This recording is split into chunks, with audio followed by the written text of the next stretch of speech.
committee. The President and I have invested a lot of hope in your capabilities, experience, and your commitment to the service of our nation. Mr. President was very specific that he wanted a committee consisting of our compatriots who not only represented our country, but who will inspire confidence in our people.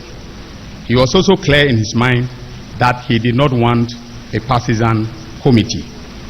So, you have been carefully selected to do this job for our country. The easiest part of the job is to follow the specified methods of alteration of the Constitution.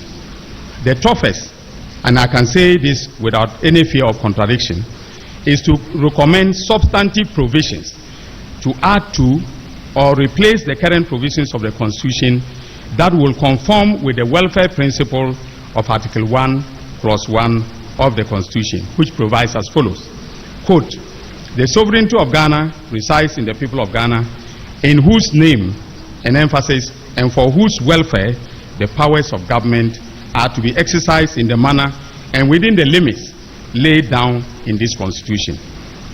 I will be working closely with you, Chairman and members of the committee, in the next 6 months to produce a result that is satisfactory to Mr. President and to our countrymen and women.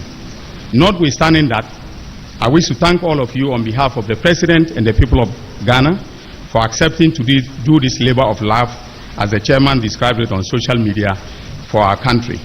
So God bless you all. God bless our homeland Ghana. May your work make Ghana great and strong. Thank you very much. Invite His Excellency John Dramani Mahama to give his speech. Please, ladies and gentlemen.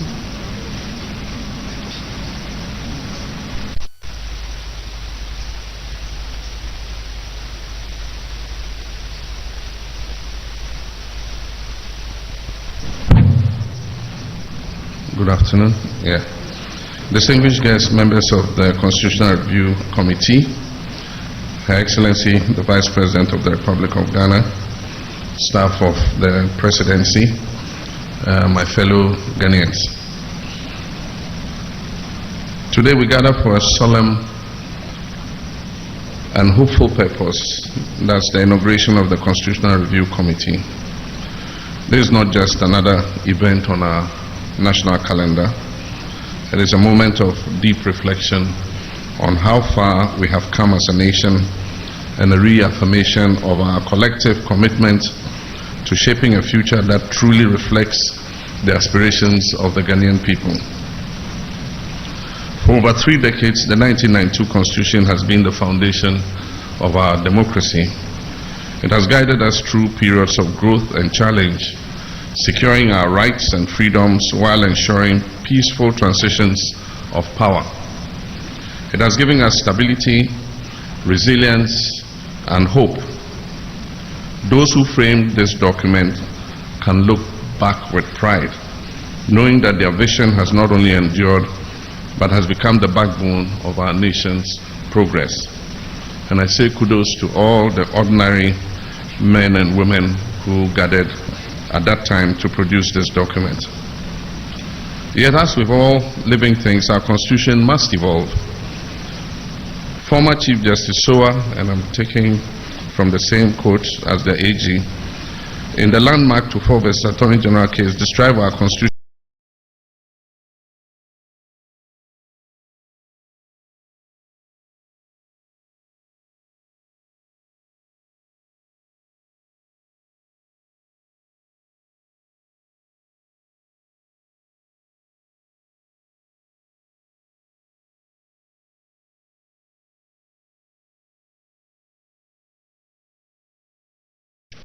but an acknowledgement of the progress, a recognition that our democracy must be dynamic, responsive, and ever attuned to the needs of our people. This is not the first time we have sought to refine our Constitution. On this day, we honor the foresight of His Excellency John Evans Atta Mills, who in 2010 established the Constitutional Review Commission, led by Professor Albert Fiajo. The comprehensive work of that commission, along with the efforts of the Constitution Review Implementation Committee, chaired by Professor E.V.O. Dankwa, laid a solid foundation. More recently, in 2023, His Excellency Nana Addo Dankwa Akufo-Addo established the Constitution Review Consultative Committee, chaired by Mrs. Clara Beri Kasati, whose findings were submitted last year in December 2024. These initiatives reflect a long-standing national desire to refine our governance structures, and today we must take the next bold step on that journey. The task before you is critical. You are not just reviewing reports and proposing amendments. You are helping to shape the future of our dear nation, Ghana. Your mandate is to carefully examine past recommendations, identify necessary changes, and create a clear roadmap that will finally lead to meaningful constitutional amendments.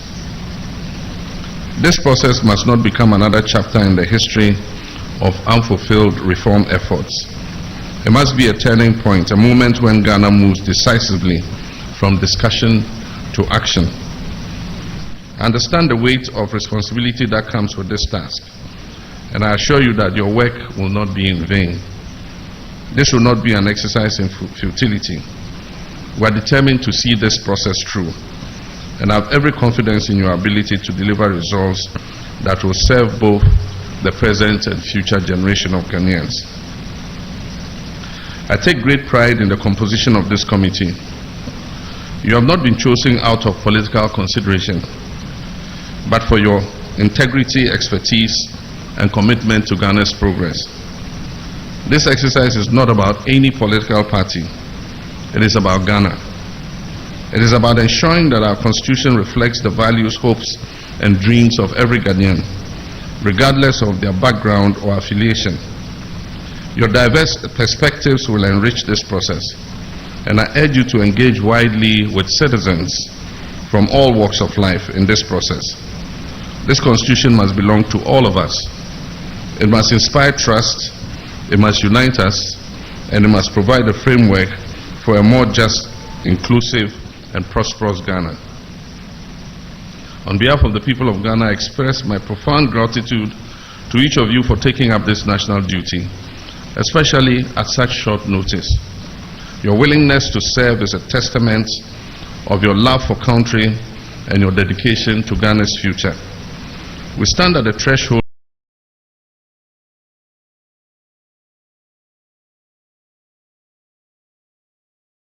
of a new chapter in our democratic journey. Let us approach it with wisdom, urgency, and a shared commitment to building a Ghana that will continue to stand as a beacon of democracy and hope, not only in Africa, but in the world. I thank you. May God bless our homeland Ghana and make our nation great and strong. Thank you. Thank you very much, Your Excellency. We will now invite for his own remarks the chair of the committee, Professor H. Kwesi Prempeh. Please.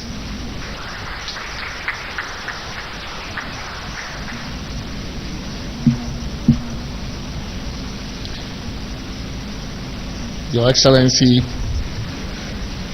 the President of the Republic, Your Excellency, the Vice President of the Republic, the Honorable Attorney General and Minister for Justice, Honorable members of the Presidential Staff,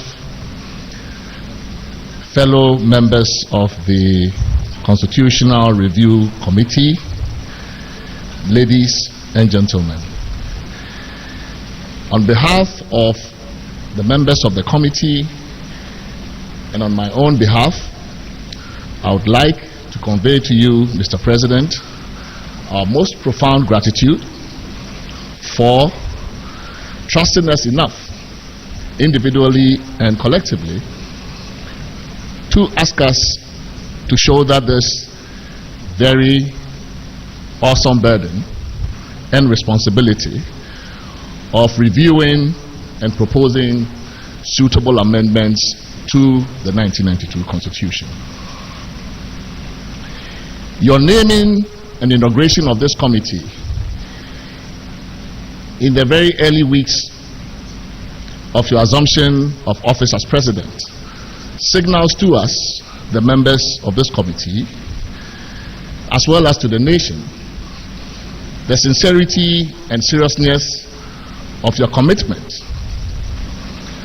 to prosecute to the end the constitutional reform agenda as a critical component of your pledge to reset governance in this, our fourth republic.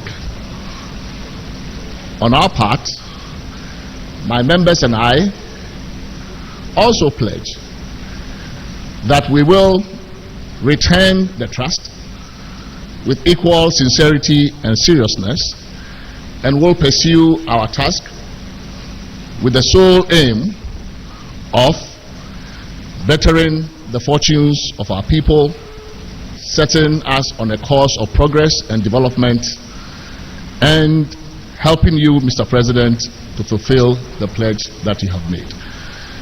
Once again, thank you very much for the trust that you have reposed in us. We commit to work diligently within the next 6 months to produce a report that is fitting and suitable for our country and our dear nation. I thank you very much.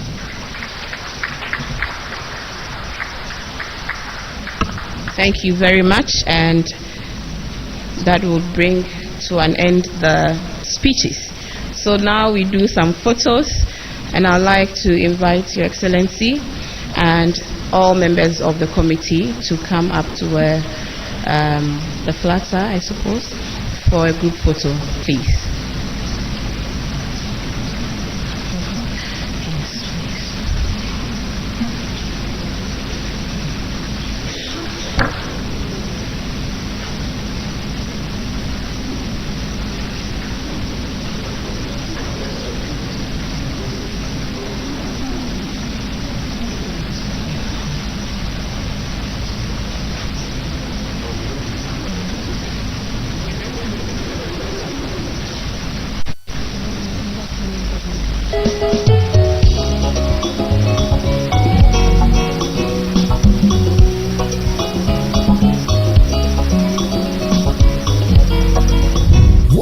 Favorite TV show in your palm. TV